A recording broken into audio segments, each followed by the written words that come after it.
Here we go again. Letitia James is dragging Trump to court over healthcare cuts. But let's be honest, this has nothing to do with policy and everything to do with politics. Her entire legal staff is starting to turn against her. You guys gotta check this video out. Listen to this. New York Attorney General Letitia James is now announcing a lawsuit against the Trump administration's Health and Human Services Department over proposed health care funding cuts. So let's bring in Jonathan Turley, constitutional law attorney and Fox News contributor. Jonathan, good to have you here. Of course, this comes just weeks after the DOJ announced that they are actually investigating some allegations of mortgage fraud against Letitia James. She calls that revenge, but the timing of all of this seems a little suspect. Well, it is par for the course. You know, James has always used her office to target opponents, whether it's Trump or the NRA. She's very selective and she's very open in politicizing that office.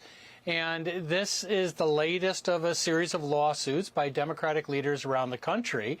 And the problem for the Trump administration is they file before favorable courts in blue states, and they're getting these national injunctions.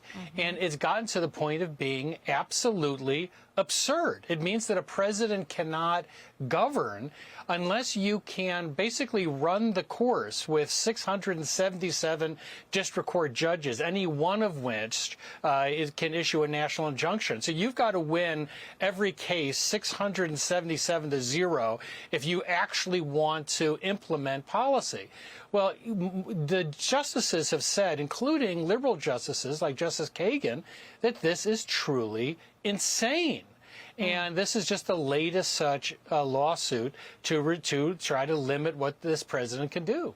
Well, let's talk about how much this could slow the administration down, because now she's calling up all of these AGs in blue states and I want you guys to realize something really quick. This isn't a healthcare lawsuit, it's a political stunt with a name tag. Letitia James knows Trump's in power now, and she wants to paralyze him with a bunch of paperwork in courtrooms. Let's continue right on to the video. and asking them to join her on this lawsuit against HHS. I'm not sure who's going to want to jump in on that when she's under investigation herself. But how tangled up can this get for this administration when, like you said, I mean, they're literally facing injunctions and legal action, I mean, across the board. Well, people need to think about the implications of what is happening. It means that you can be elected as a president, but effectively the presidency is going to be run at the discretion of district court judges issuing national or universal injunctions. That's not really how this is supposed to work. And the constitutional basis for these orders are extremely dubious. Some of these orders I find to be overtly unconstitutional, but they have to work their way through the system. And what these Democrats know is that in the usual course of things, they'll leave a president his third year before he can actually start to implement policy. And that's what's so insane about this. Now, on May 15th, the Supreme Court's going to look at national injunctions. And many of us are hoping that Chief Justice Roberts and the court will finally bring some semblance of order to all of this and deter these district court judges. Because we have a system that's run on people being able to vote in presidents to effectuate change, including looking for waste and in this case, downsizing government.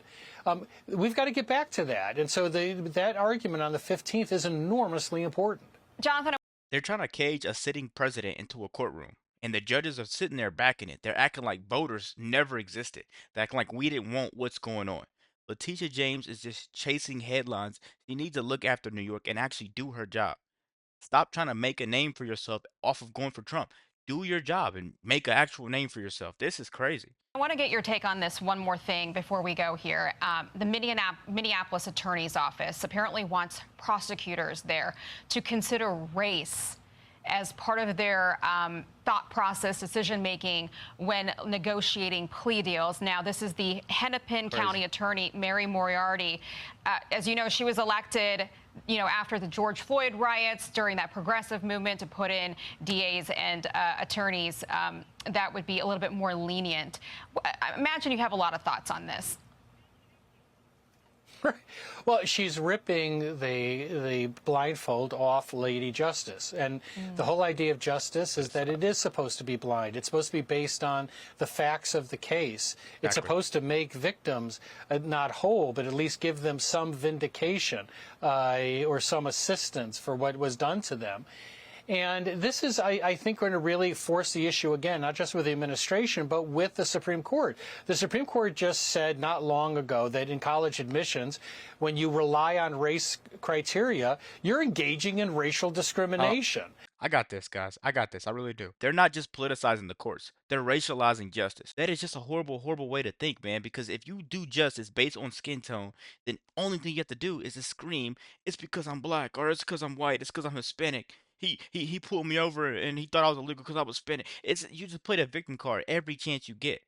How would you feel if every time something happened, someone played the victim card? Come on, man. I'm black. I grew up wrong. I'm white. I grew up wrong. It's just horrible to sit there and think like that. Why don't we just come together and realize that Trump is trying to save us while these people just keep trying to protect the people that want to take advantage of us? It's not that hard. I got one more clip for you guys. So as you can see, Letitia James continues to launch these lawsuits, but she also continues to face mounting issues on her own end. So let's take a look at this post by Sam Antar. It says, our investigation reveals Levy, James's top deputy and the lead attorney against Trump, personally signed a witness to a sworn statement declaring James would make Virginia her, quote, principal residence. A document now central to a DOJ mortgage fraud investigation. So y'all tell me I'm misunderstanding something. Tell me, we already know that Letitia James signed this document, a mortgage document saying that she would be making Virginia her principal residence in Virginia. We already know that. She's all but confirmed that. But are we now being told that her deputy AG actually was a witness to this and signed something saying, oh yeah, I'm witnessing this. Now, I don't know if you could get in trouble for being a witness to this, right? I don't know what the penalty would be, but let's take a look at Sam Antar's white collar fraud website. But first, let's finish up this post. It says, this wasn't just any document. It was the legal basis for a mortgage requiring James to establish Virginia residency by October 30th, 2023. During the same period, she was prosecuting Trump in New York with Levy representing her in court. The Federal Housing Finance Agency has formally referred James to the Department of Justice. Y'all, we covered this in yesterday's video, okay? I'll put a little bit of that at the end of this video so you can see. It looks like things are moving on this case, y'all. With investigators likely to question all parties involved in the transaction, including senior staff witnesses. Now let's go to white collar fraud and get more information. New York Attorney General Letitia James's Virginia mortgage document witnessed by top staff as federal investigation looms.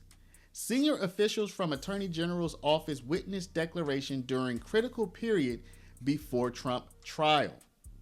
Here it says, when New York Attorney General James signed a sworn legal document declaring her intent to make a Virginia home her principal residence, she wasn't alone. Two senior officials from her own office, including her first deputy attorney general, act as witnesses. What is going on? This is something that does not fit into my brain. My brain cannot understand or contain this information. Two senior officials from her own office, including her first deputy attorney general, acted as witnesses, raising critical ethical and legal questions about state resources, residency qualifications, and misuse of official authority. This isn't a mistake. These staffers will likely face interviews as federal authorities investigate potential mortgage fraud. This declaration came just 45 days before James launched her landmark civil fraud case against Donald Trump. And that case was about potential mortgage fraud, y'all, and would have required her to establish Virginia residency during the trial. Y'all, again, my brain can't contain this as something that's, I see it here. This whole thing has been a slow move. They use state funds to sign off on a personal mortgage. But you want to sit there, come on, you want to sit there and call Trump this such a bad guy. You want to make your name off of Trump, and this is you, Letitia James. This is you. I'm looking at a picture of it right now. That's not ethical at all. That's very unethical. This is Letitia James, man. That's shady government on full display. Let's play this video. Moving, a slow developing story over multiple weeks. Can this possibly be true? Y'all, I'm gonna leave this. I'll put the link to this in I'll put it this down here story in the description if you want to read it and try to digest it for yourself. Okay. Now, James is also being called out for a fiery speech that she gave just days ago, apparently, in front of I believe this is the National Action Network by Reverend Al Sharpton. Y'all, we should already know by now, Letitia James, when you put her in front of a mic and you just let her start going, she's going to ramp herself up, ramp herself up, ramp herself up. And by the end, she's going to be yelling, screaming, and saying all kinds of outrageous revolutionary things. You know, we've seen it before, so it's kind of par for the course. But let's take a look at a little bit of this anyway, y'all. Used as fair use for commentary purposes, of course. But you elected me to stand up. You elected me to use the law. You elected me to go to court. You elected me to continue to challenge this administration. You elected me to stand up for the least of God's children. You elected me to continue fighting on.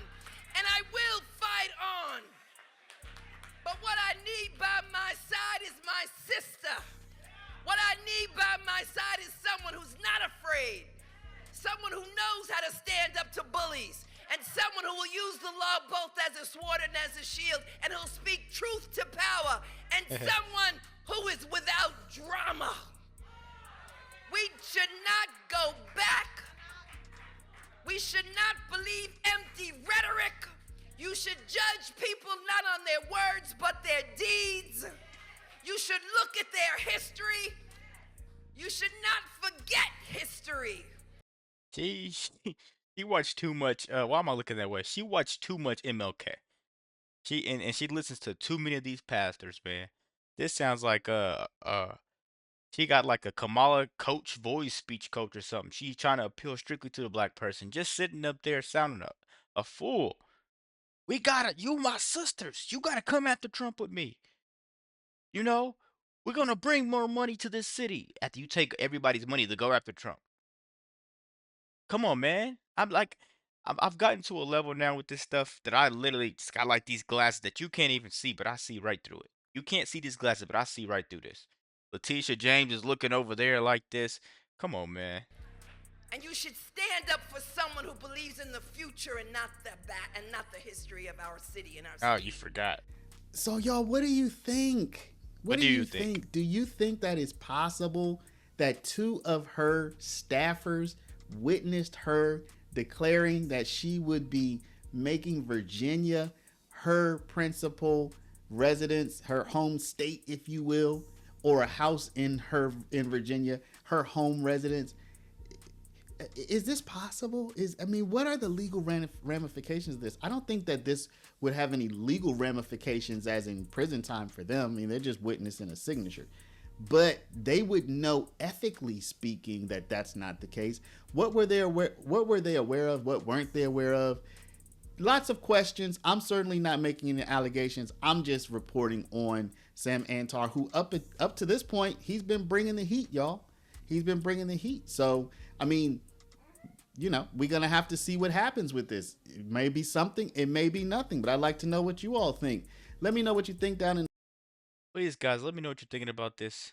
We all know it's clean and simple, man. They went after Trump. They failed. They're going to fail again. And this time, Letitia James, I don't think she's going to go to jail. That's my honest opinion. But what I can tell you is she's going to face a massive amount of fines. And people are going to lose jobs behind this. People are going to lose jobs. And if you don't believe me, I want to know what you think. I'm not going to disagree with you because this is all speculation right now. Don't forget to like, comment, subscribe if you're new. And as always, let me know what to react to.